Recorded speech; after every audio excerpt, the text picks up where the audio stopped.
With me now, two people with cooler heads, former presidential candidate Governor Mike Huckabee and pro-Trump Great America PAC Chairman Ed Rollins. Welcome to you both. Governor Huckabee, Senator Cruz is accusing Trump's camp of intentionally trying to make him look bad, placing unfriendly crowds there to boo. Did the Trump camp set up Cruz? Look, Cruz didn't need any help looking bad last night. He looked bad because he acted bad. He lied to the American people, not once but twice on national television when he said he would support the nominee of the party, and then he got up there last night and didn't do it. There's something that Cruz would need to learn. It's called manners. If you can't go to Donald Trump's party and at least sing happy birthday instead of throwing the cake down on the floor, then don't go. I mean, the fact that he accepted the invitation to go and then went and made it all about his future instead of the future of the country, it was just bad manners. And I think he finished his political career last night. Well, we had Congressman Collins say earlier that it was political suicide.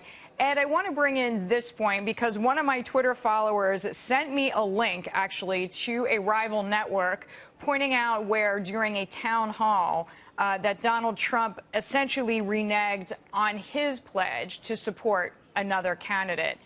Is all fair in love and war and politics?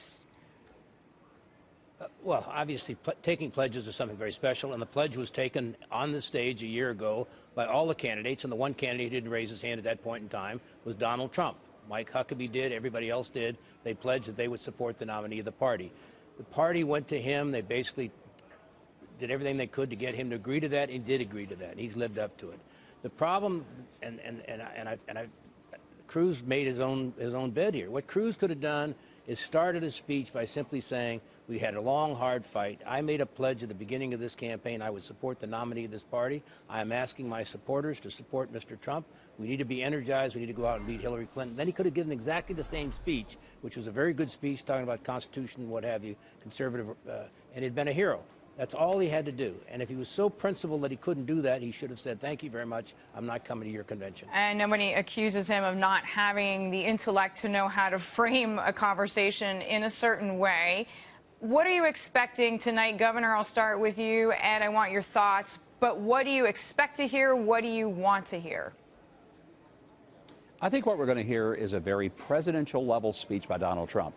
I believe it'll be on the teleprompter. I think it's going to be a substantive speech, but it's going to be a speech about hope, about lifting up the spirits of the American people, hitting those themes that caused him to be the nominee, making America great again. And what that means is that America would be first, that we would be proud of our country, and we'd have something to be proud of, a place where people will have good jobs, earn a good living for their family. I think it's going to be a great speech. He'll come out of here with a big bump. Ed?